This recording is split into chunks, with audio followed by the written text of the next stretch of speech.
बालक के सर पे गुरु हाथ रहे तेरा। गुरु ऐसे विनय दे दे, गुणगान करूं तेरा। इस बालक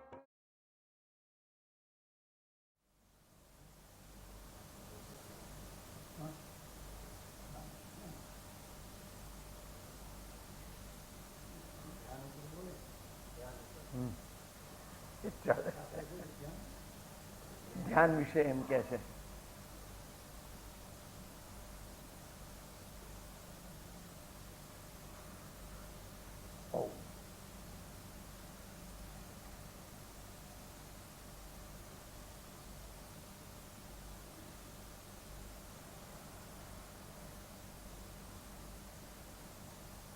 સાવધાનથી.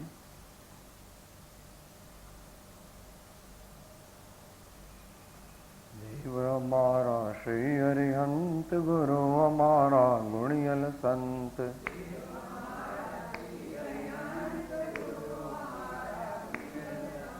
દેવ અમારા શ્રી હરિહંત ગુરુ અમારા ગુણિયલ સંત. દેવ અમારા શ્રી હરિહંત ગુરુ અમારા ગુણિયલ સંત. દેવ અમારા શ્રી હરિહંત ગુરુ અમારા ગુણિયલ સંત. દેવ અમારા શ્રી હરિહંત ગુરુ અમારા ગુણિયલ સંત. દેવ અમારા શ્રી અરિહંત ગુરુ અમારા ગુણિયલ સંત. દેવ અમારા શ્રી અરિહંત ગુરુ અમારા ગુણિયલ સંત.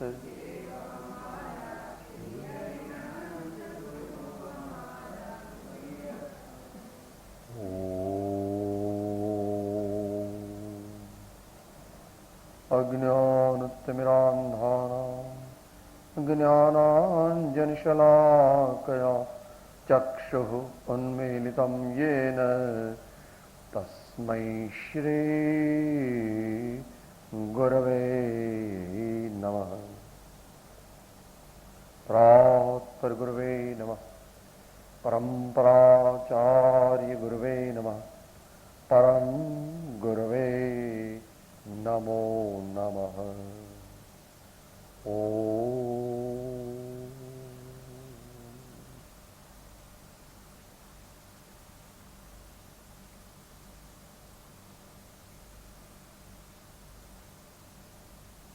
ધર્મ વાર્તામાં ધ્યાનનો વિષય ચાલે છે.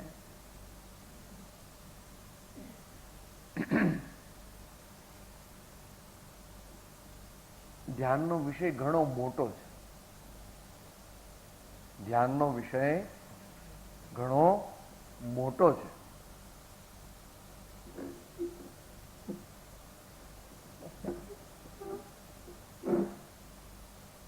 દુનિયામાં લોકો જેને ધ્યાન કહે છે એ વાત જુદી છે. સામાન્ય સજ્જનો જે ધ્યાન કરે છે એ વાત જુદી છે. અને સાચું ધ્યાન જે છે એ વાત જુદી છે. ધ્યાન બરાબર છે, કરે છે, કરો, બરાબર છે, તમારી યોગ્યતા પ્રમાણે.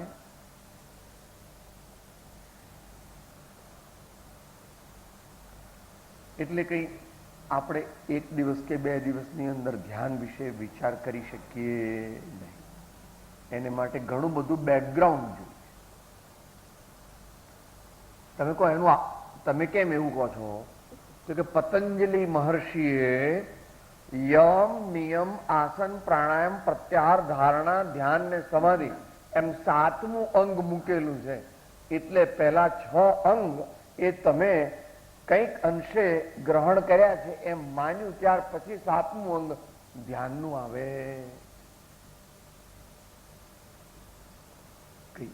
મહર્ષિ પતંજલિ જ કે છે એવું નથી, મહાવીર ભગવાન પણ કે છે 12 પ્રકારના ધ્યાન. એમાં 10મો પ્રકાર તે સ્વાધ્યાય, 11મો પ્રકાર ધ્યાન અને 12મો પ્રકાર તે વ્યુત્સર્ગ. ત્યાં વ્યુત્સર્ગ જે છે એ પણ ધ્યાનના જ અર્થમાં છે. વ્યુત્સર્ગ એટલે ધ્યાનનો જ પ્રકાર છે. એ જુદી રીતે ભગવાને કીધો છે. ભગવાન ઘણા મોટા પુરુષ છે, અત્યારે ભગવાનને કોઈ સમજી શકે એમના યથાર્થ રૂપે એવા થોડા જ મનુષ્યો રહી ગયા. કળિયુગનો પ્રભાવ પણ છે અને લોકોની રુચિ પણ એવી છે અને પાશ્ચાત્ય સંસ્કૃતિ એનું અંધ અનુકરણ પણ આપણે એટલું બધું કરીએ છીએ કે વાત ન પૂછો.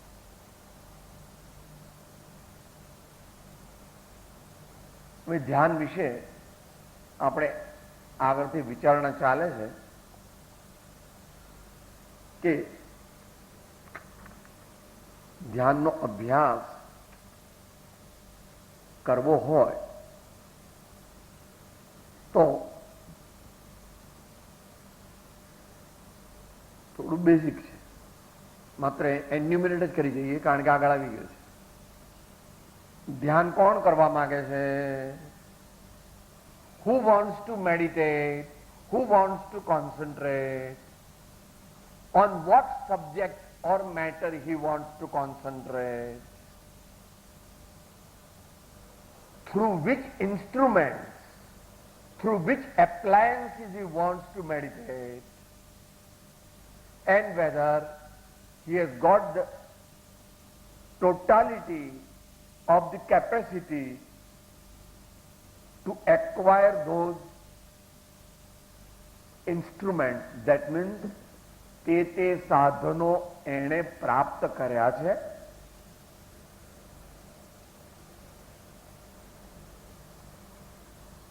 મારે કોટ સીવવો છે, મારે કોટ સીવવો છે અને મારી પાસે કોટનું કાપડ છે પણ મારી પાસે કાતર નથી ને સંચો પણ નથી, તો કોટ બનાવી શકું? ભાવના છે કે મારે કોટ બનાવવો છે, પ્રમાણિક ભાવના કે ખરેખર કોટ બનાવું, પણ મારી પાસે કાતર નથી, મારી પાસે આવડત પણ નથી કે પહેલા તો વેતરવું જોઈએ, એને વેતરીને પછી એનું સ્ટીચિંગ કરવું જોઈએ. આવું બધું આપણી પાસે ન હોય અને આપણે કહીએ કે મારે તો કોટ બનાવવો છે, તો એ માત્ર એક ભાવના રહે છે, વિશફુલ થિંકિંગ રહે છે. એનો સર્વથા નિષેધ નથી, પરંતુ એટલા માત્રથી પોતે એમ માને કે હવે મને ધ્યાન થઈ ગયું, તો એ બરાબર નથી.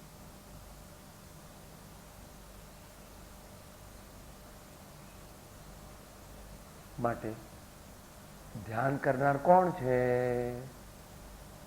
આપણે, આત્મા, સાધક, મુમુક્ષુ, પછી ભલે ગમે તે ઊંચી કોટીનો મુમુક્ષુ હોય, એ સાધના કરવા, ધ્યાન કરવા માંગે. કોનું ધ્યાન કરવા માંગે છે? કોનું ધ્યાન કરવું છે ભાઈ? કરવું છે તો શુદ્ધ આત્માનું, પોતાના શુદ્ધ સ્વરૂપનું ધ્યાન કરવું છે. પણ શુદ્ધ સ્વરૂપનું ધ્યાન કઈ લાગે નહીં સીધું. નોન મેટ્રિક હોય અને પીએચડી ના ક્લાસમાં જાય તો લાંબા વાહે ટૂંકો જાય તો મરે નહીં તો માંદો થાય.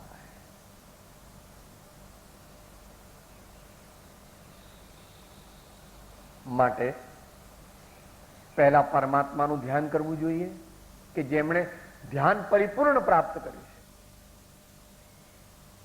પણ એવો નિયમ નથી કે તમારે પરમાત્માનું ધ્યાન કરવું, સદગુરુનું કરો. હવે સદગુરુઓનું ધ્યાન કરો. કારણ શા માટે કરવું?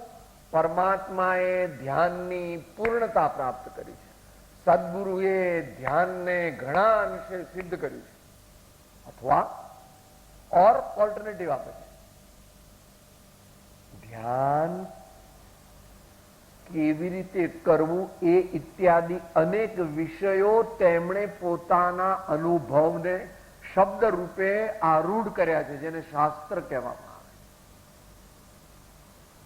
શાસ્ત્ર જેમ તમે 70-75 વર્ષના થયા તો તમે તમારા અંતરની જે ભાવના છે એને વિલ રૂપે વ્યક્ત કરી છે. વસિયતનામું લખે છે ને ભાઈ, છે તો તમારી ભાવના, પણ એ ભાવનાને પ્રેક્ટિકલ સ્વરૂપ આપવું હોય તો લખવું જોઈએ. લખીને પછી એને જો ઓફિશિયલ બનાવવું હોય તો રજીસ્ટર્ડ કરાવવું જોઈએ, અને અમુક સ્ટેમ્પ પર લખવું જોઈએ, ને એવું બધું કરવું જોઈએ.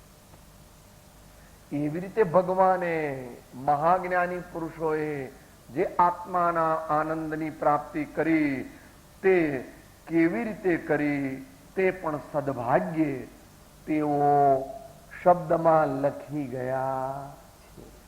ભલે આપણે સમજી નથી શકતા એ વાત જુદી, પણ તેઓ લખી ગયા છે. શાસ્ત્રો એટલે જ અનુભવી ધર્માત્માઓ એ પોતાના અનુભવની જે શબ્દ કૃતિ કરી એનું નામ ભગવાનની વાણી. ભગવાનની વાણી એ ભગવાન કેવી રીતે થયા એનું વિસ્તારથી વર્ણન કર્યું છે. અત્યારે તો એટલું બધું વર્ણન મળતું નથી, પણ જેટલું મળે છે એટલું આપણા માટે સફિશિયન્ટ. અત્યારે જેટલું મળે છે એટલું આપણા માટે પૂરતું છે. દાખલો લઈએ જ્યારે તમને રિસેસ પડે, સિરિયસ સબ્જેક્ટ હોય ને,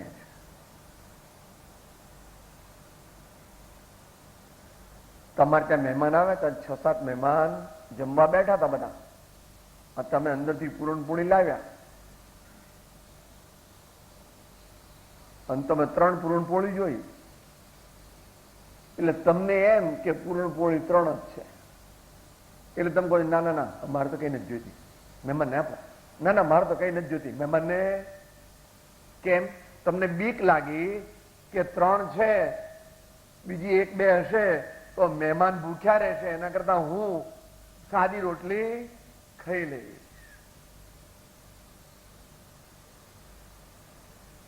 પરંતુ તરત દીકરીએ કીધું, બાપુજી હજુ તો આટલો લોટ અને આટલું પૂરણ છે, આ તો હું ગરમ ગરમ લાવું એટલા માટે 2-3 લાવું છું. તમે કઈ ચિંતા કરો નહીં, લો તમે લાવે છે બીજી લો.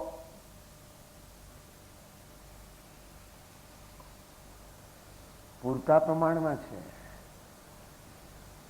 અત્યારે ભગવાનની વાણી જેટલી છે તેટલી આપણા માટે મોર દેન સફિશિયન્ટ. ધ્યાનની વાત ચાલે. ધ્યાન તો કરવું છે પોતાના સાચા સ્વરૂપનું, શુદ્ધ આત્માનું ધ્યાન કરી અને નિર્વિકલ્પ થવું છે. પણ એ નિર્વિકલ્પતા એકદમ પ્રાપ્ત થતી. એટલે એવું કીધું, શુભ ભાવ વડે મન શુદ્ધ કરો, નવકાર મહાપદને સમરો, નહીં એહ સમાન સુમંત્ર કહો, ભજીને ભગવંત ભવ અંત લહો, ભજીને ભગવંત ભવ અંત લહો. આપણે પરમાત્માનું ધ્યાન ધીમે ધીમે થોડું થોડું કરતા થઈએ. શ્રી સદગુરુદેવને ઓળખી અને એમનું પણ ધ્યાન થોડું થોડું કરીએ. તેમની દિવ્ય વાણીનું પણ થોડું થોડું ધ્યાન કરીએ, સ્મરણ કરીએ, તો આપણામાં એવી એક શક્તિ આવે છે કે જેથી આત્માનું ધ્યાન કરી શકાય. અને આત્માનું ધ્યાન પણ પહેલા તો સવિકલ્પક.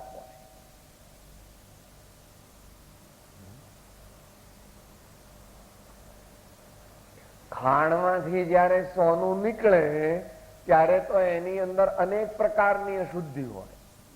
આપણા જેવાને આપે તો આપણે તો ફેંકી દઈએ કે આવી રેતીનું શું કામ છે, ફેંકી દો.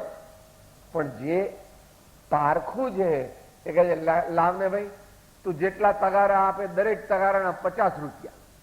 તો એ તો રાજીનો રેટ થઈ ગયો. લે, આટલી રેતીના 50 રૂપિયા. આપણને ખબર છે કે એની અંદરથી 500 રૂપિયાનું સોનું નીકળવાનું. એક તગારા રેતીમાંથી 500 રૂપિયાનું સોનું નીકળવાનું. એવી આપણી પાસે દ્રષ્ટિ છે કે આ સુવર્ણ રથ છે. આમાં સુવર્ણ રથ છે. એવી રીતે આપણે પણ પહેલા સવિકલ્પક ધ્યાન કરીએ, પછી ધીમે ધીમે પરિપક્વ થાય તો પછી નિર્વિકલ્પ ધ્યાન લાગે. એના માટે ઘણા બધા અભ્યાસ, વૈરાગ, ભક્તિ, ધીરજ, આસન સિદ્ધિ, મિતાહાર, આવું ઘણું બધું હોય તો ઊંચા પ્રકારનું ધ્યાન થાય. પણ સામાન્ય ધ્યાન કરવું હોય તો થોડું થોડું સામાન્ય પણ થઈ શકે. એ માટેની વાત ચાલે. ધ્યાનના મુખ્ય સહકારી સાધનો, પૃષ્ઠ સંખ્યા 106 ઉપર 4 સાધન એના સહયોગી કે છે. ભક્તિ, જ્ઞાન અભ્યાસ, જાપ અને મૌન. એ 4 ને લીધા. પાનું 106.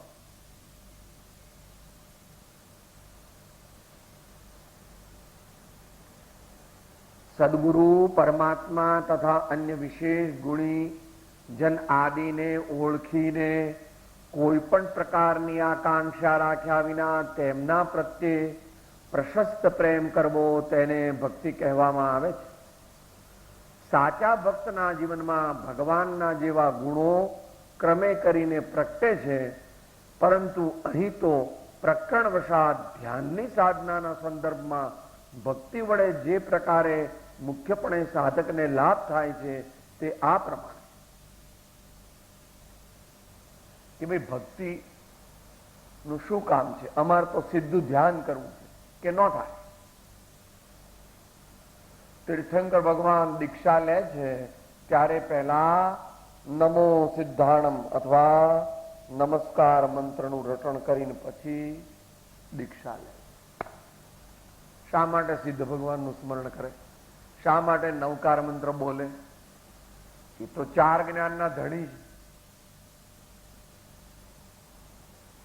છે. એવો ક્રમ છે.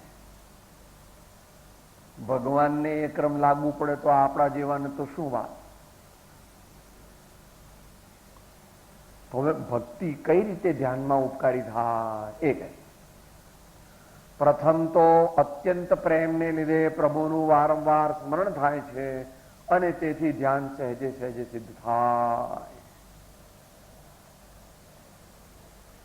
જેની સાથે પ્રેમ હોય, જેના ઉપર પ્રેમ હોય તેનું સ્મરણ થાય થાય અને થાય જ. કે આ તો તમે બહુ ડોગમેટિક થઈને કહો છો. ભગવાનનો માર્ગ તો અનેકાંત છે. તમે ડોગમેટિક કેમ થયા? કે જો પેલી વેપારીની વાત આવે છે ને, રાતના ફટ દઈને પોતાનું ધોતિયું ફાડ્યું અને કે લો ભાઈ એક આમે ઓછું આપ્યું તો બધા ઘરના જાગી ગયા કે બાપુજી શું કરો છો, બાપુજી શું કરો છો. આખો દિવસ પેલું ધ્યાન કરે છે વેપારનું, એટલે ઊંઘમાં પણ વેપારનું ધ્યાન ચાલે. જેનું સ્મરણ કરીએ વારંવાર તેનું સ્મરણ ઊંઘમાં પણ ચાલુ રહે છે. એનું દ્રષ્ટાંત છે આ કે પેલા તરત પોતાનું ધોતિયું ફાડે કે લો ભાઈ એક આનો ઓછો આપજો, ચલો સોદો પતાવો. એટલે આપણે જેની સાથે બહુ પ્રેમ કરીએ છીએ, પ્રેમ કહીએ છીએ, પ્રેમ નથી કરતા, મોહ કરીએ છીએ, રાગ કરીએ. જગતના જીવોને તો મોહ કે રાગ હોય. પ્રેમ તો કોઈ હજારો લાખોમાં, કોઈ 1 કરોડોમાં એકાદ મનુષ્ય પ્રેમ એટલે શું? પ્રેમ અલૌકિક વસ્તુ. પ્રેમથી સીધો પરમાત્મા સાથે કનેક્શન થઈ જાય, ધ્યાન.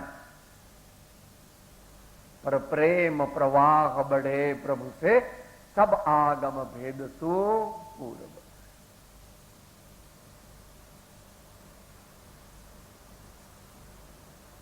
મીરાએ પ્રેમ કર્યો, નરસિંહે પ્રેમ કર્યો, નાનકે પ્રેમ કર્યો, યશો વિજયજીએ પ્રેમ કર્યો, આનંદગંજીએ પ્રેમ કર્યો, રાજચંદ્રજીએ પ્રેમ કર્યો. તો વારંવાર આપણને જો સાચો પ્રેમ હોય તો એનું સ્મરણ થાય છે. આપણે તાળો મેળવવો કે આપણને જે વસ્તુ વારંવાર યાદ આવ્યા કરે વિના પ્રયત્ને, એ વસ્તુ પ્રત્યે આપણને પ્રેમ છે એમ સ્વીકારવું.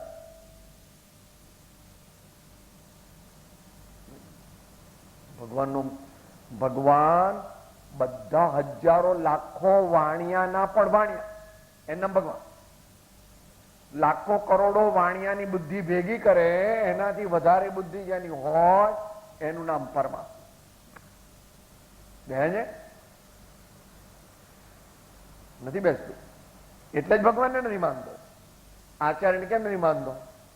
સાહેબ મને તો બહુ દયા આવે છે એમની, બિચારાને બહુ દુઃખી,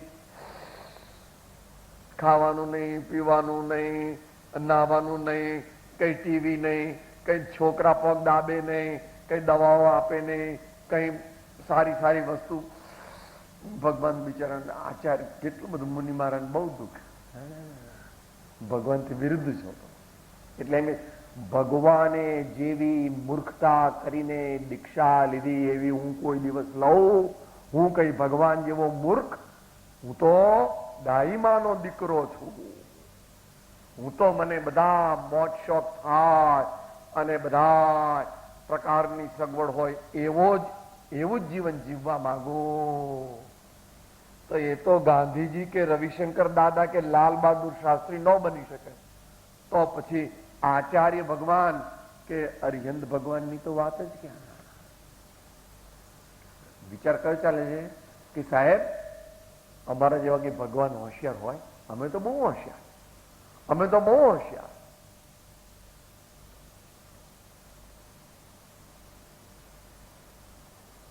માટે વાત કરવી, વિચાર કરવો. કોઈ પણ વસ્તુઓનો આપણને સ્મૃતિ થઈ જાય છે કે ભાઈ ઠીક છે, એ કોઈ અગત્યની વસ્તુ નથી. સ્મરણ કરવા જેવા તો પરમાત્મા, સદગુરુ અને એક પોતાનો શુદ્ધ આત્મા છે. બીજા બધાનો વિચાર કરવો પડે, કારણ કે આપણે ભગવાનના ધ્યાનમાં રહી શકતા નથી. તો ભગવાનનું નામ બોલવું, ભગવાનના ચરિત્રના પ્રસંગો બોલવા, અથવા એમની આજ્ઞા, 4 ભાવનાઓ, 12 ભાવનાઓ, આ બધું વિચાર. બીજું, સાધકના અભિમાનનો નાશ થઈ ઉત્તમ એવો વિનય ગુણ પ્રગટે છે.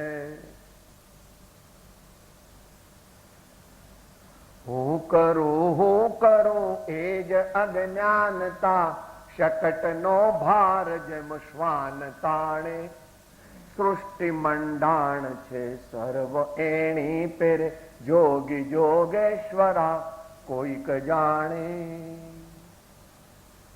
આપણામાં શું છે? મારા લીધે જ કુટુંબ ચાલે છે, મારા લીધે સંસ્થા ચાલે છે, મારા લીધે સંઘ ચાલે છે, મારા લીધે મિલો ને કારખાના ચાલે છે, હું જ બધું કરું છું, જો હું ન હોઉં તો આ બધા મરી જાય. અને બધી અવ્યવસ્થા થઈ જાય. ये दिन भी चला जाएगा, ये दिन भी चला जाएगा.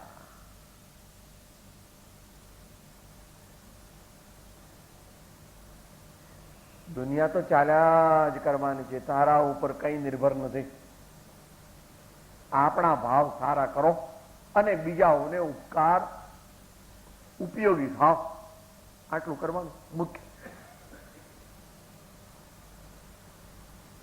આમ સહજ સ્મરણ અને માન રૂપી શત્રુનો નાશ થવાનો બેવડો લાભ સાધકને ભક્તિ વડે પ્રાપ્ત થાય. શું થયું? વારંવાર પરમાત્માનું સ્મરણ થાય છે અને આ અહંકાર મમકાર એનો નાશ થાય છે. ગઈકાલે ત્યાં ભક્તિમાન ભક્તિ કરવી હોય તેને રાંક થઈને રહેવું ને મેલવું અંતર કેરું માન રહે.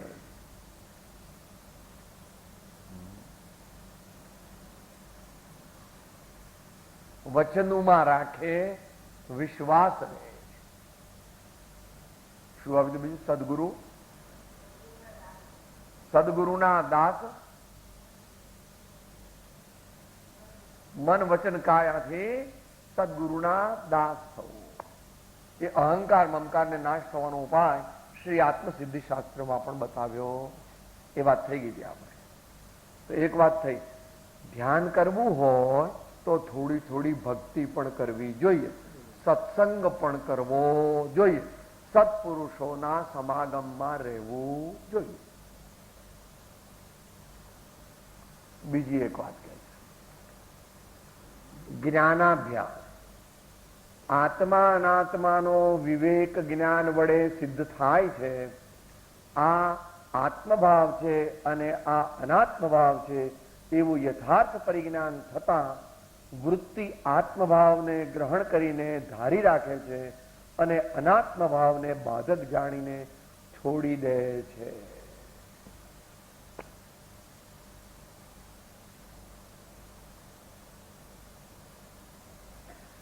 બાળકના હાથમાં ભૂલથી કાતર કે છરી આવી ગઈ અને હઠીલો છે, આપણને ખબર છે, 3 વર્ષનો છે, બહુ નાનો નહીં ને બહુ મોટો પણ નહીં.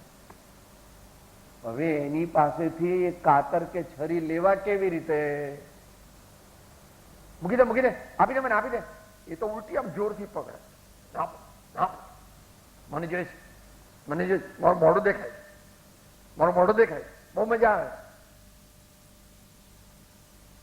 ઉપાય નથી, જોર કરવું નહીં. આમ દબાવી દેશો તો લોહી લુહાણ થઈ જશે. એને તો સરસ રમકડું આપવાનું, એને તો સરસ બીજી કોઈ ચોકલેટ ને એવું ખાવાનું આપવાનું. એને ગમતી બીજી વસ્તુ આપીએ તો પેલી વસ્તુ ભૂલી જાય, મૂકી દે અને પેલી બીજી વસ્તુ પકડી લે.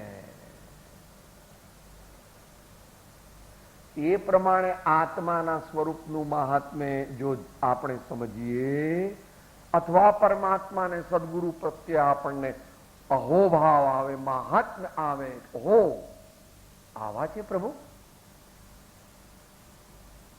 તો આપણને બીજી બધી વસ્તુ ગૌણ થઈ જાય અને આત્મભાવના અથવા પરમાત્માની ભાવના આપણા હૃદયની અંદર ધીમે ધીમે પાકી થાય. અહીંયા લખ્યું છે સૂત્ર, આત્મ ભાવના ભાવ તાજીવ લહે કેવળ જ્ઞાન રે. પણ આત્માની ભાવના ભાવે કેવી રીતે? આ અનાત્મા છે એમ જાણીને એને છોડે અને આ આત્મા પરમ ઉપકારી, પરમ કલ્યાણકારક, સચ્ચિદાનંદ સ્વરૂપ અને સર્વ કર્મ ક્ષયનું કારણ છે એમ જાણે તો આત્માની ભાવના.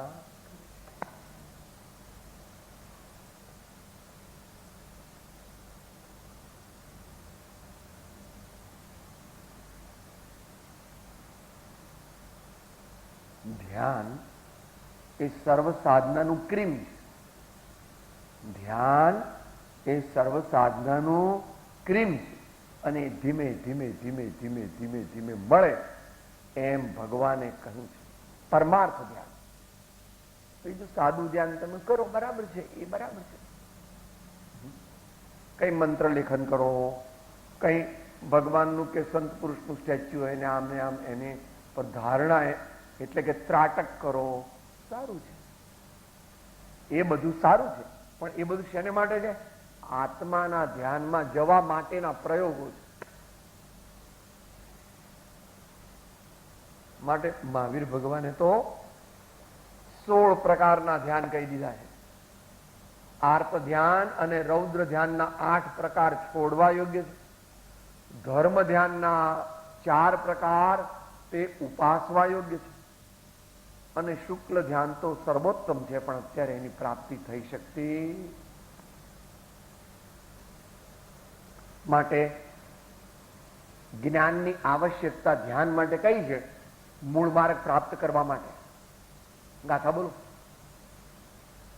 એવા મૂળ જ્ઞાનાદે પામવા અને જવાના બંધ મૂળ માર્ગ સામ જીનનો રે ઉપદેશ સદગુરુનો પામવો રે ટળી સ્વચ્છંદને પ્રતિબંધ મૂળ માર્ગ સાંભળો જીનનો રે ન માર્ગ સાંભળો જીનનો રે. વેદાંતની પરિપાટીમાં પણ શ્રવણ મનન નિધિધ્યાસન એવું કીધું છે.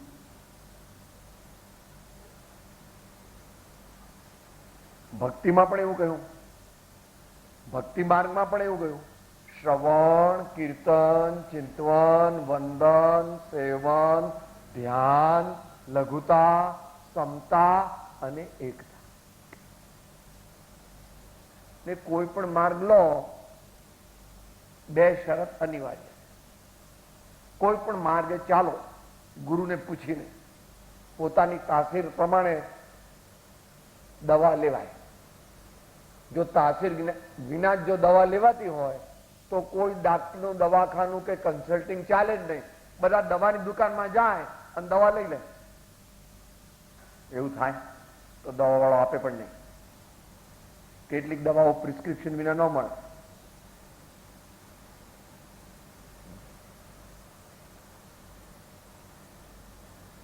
એકલી દવાથી કલ્યાણ થાય નહીં, એ પહેલા 3 વસ્તુઓ કઈ છે. ગાથા 129.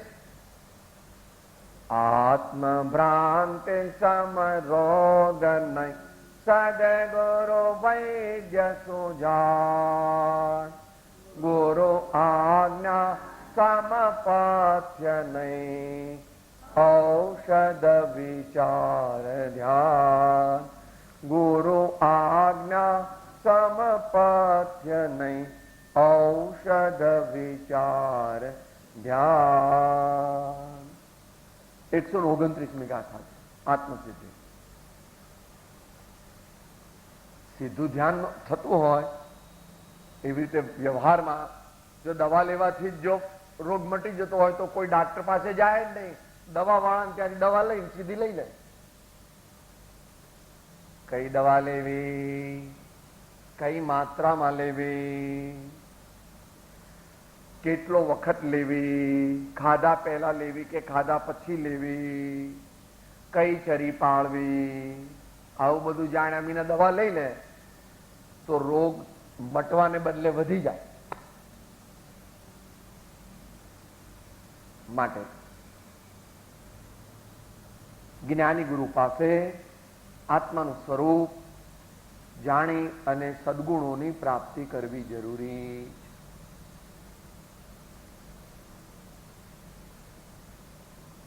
છેલ્લી વાત કહે છે, વળી વૈરાગ્ય વિના આવો વિવેક જાગી શકતો નથી અને તે વૈરાગ્ય પણ જ્ઞાની ગુરુઓના બોધ દ્વારા અને શાસ્ત્રાભ્યાસ દ્વારા પ્રાપ્ત થાય છે. આમ વૈરાગ્ય અને વિવેકની સિદ્ધિ કરાવનાર જ્ઞાનાભ્યાસ કહ્યો અને તેની પ્રાપ્તિનું સર્વોત્તમ બાહ્ય કારણ સત્સંગ બતાવ્યું.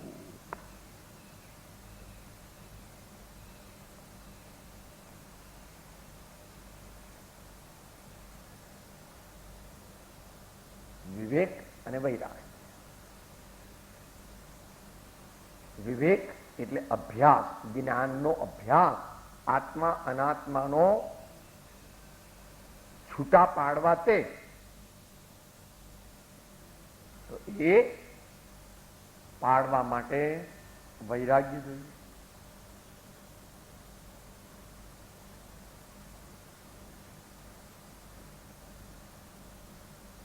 છુંદો બનાવવા માટેની કેરી પેલી મોટી આવે ને, શું કહો છો, રાજાપુરી,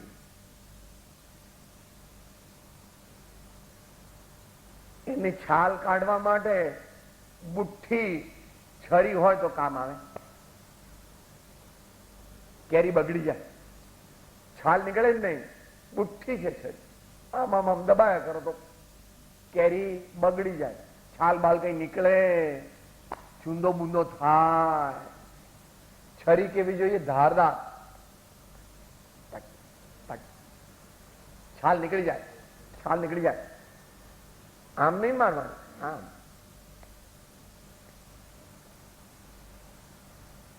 જ્ઞાનીઓ એમ કહે છે આ પ્રશ્ન શ્રીમદ ભગવદ્ ગીતામાં કૃષ્ણ ભગવાનને અર્જુને પૂછ્યો, 6ઠ્ઠા અધ્યાયમાં. ત્યારે એનો જવાબ આપ્યો હતો, અભ્યાસેન તુ કૌંતેય વૈરાગ્યેણ ચ ગૃહ્યતે. કોતરી રાખવા જેવું છે. અભ્યાસેન તુ કૌંતેય વૈરાગ્યેણ ચ ગૃહ્યતે. જેનામાં વૈરાગ્ય ન હોય અને ધીરજપૂર્વક ઘણા વર્ષો કે દાયકાઓ સુધી અથવા જન્મો સુધી અભ્યાસ કરવાની તૈયારી ન હોય એને દુનિયાનું સર્વોત્તમ પદ ન મળે.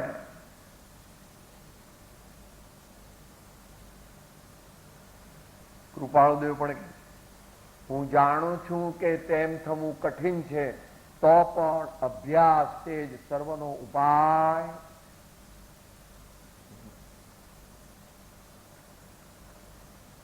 અડસઠમાં પાઠમાં પણ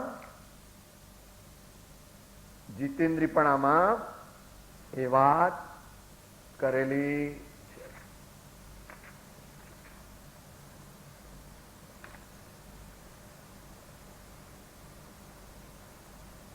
મન જ પાનું 108 છે આમાં, 68મો પાઠ, છેલ્લેથી ત્રીજો પેરેગ્રાફ. મન જ સર્વ ઉપાધિની જન્મદાતા ભૂમિકા છે. મન જ બંધ અને મોક્ષનું કારણ છે. મન જ સર્વ સંસારની મોહિની રૂપ છે. એ વશ થતા આત્મ સ્વરૂપને પામવું લેશ માત્ર દુર્લભ નથી. અઘરું ઘણું છે. આનંદનજીએ કમ્પ્લેન કરી છે કયા ભગવાનને? 17મા ભગવાનને. મનડું કે મહીન બાજે હો કુંથુજીન, મનડું કે મહીન બાજે, જીમ જીમ જતન કરીને રાખું, તિમ તિમ અળગું ભાગે, હો કુંથુજીન, મનડું કે મહીન બાજે. એટલે તમારા શરણે આવે છે પ્રભુ, તમારા ચરણ કમળમાં મને બેસાડો તો મારા જેવો બુદ્ધુ તે બુદ્ધ થાય. આપણે બધા બુદ્ધુ છીએ, આપણે થવું છે બુદ્ધ. તો એ તો ભગવાનના ચરણ કમળમાં અને સદગુરુના ચરણ કમળમાં બેસી ને એમની આજ્ઞાનું પાલન કરીએ તો ધીમે ધીમે ધીમે ધીમે. એ જ રીતે આગળ પણ કહેલું છે, છેલ્લા પેરેગ્રાફની 3 લીટી વાંચીને સમાપ્તિ કરી. મન અકસ્માત કોઈથી જ જીતી શકાય છે. કોઈથી એટલે આપણે જાણવું હોય તો સીતા માતા ફટ, અથવા 5 તીર્થંકર ભગવાન, વાસુભુજ, મલ્લીનાથ, નેમિનાથ, પાર્શ્વનાથ, મહાવીર.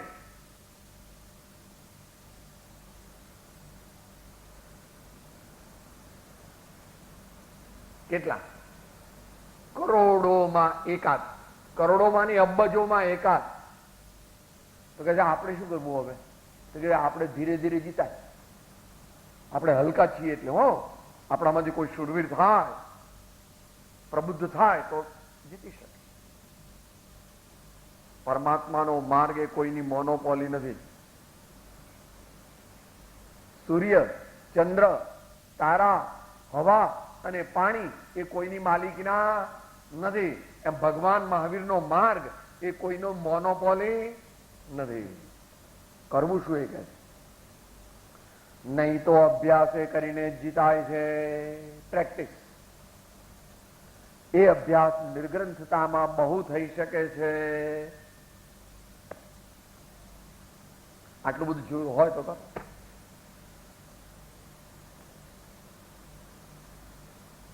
ચક્રવર્તી છે, કામદેવ છે,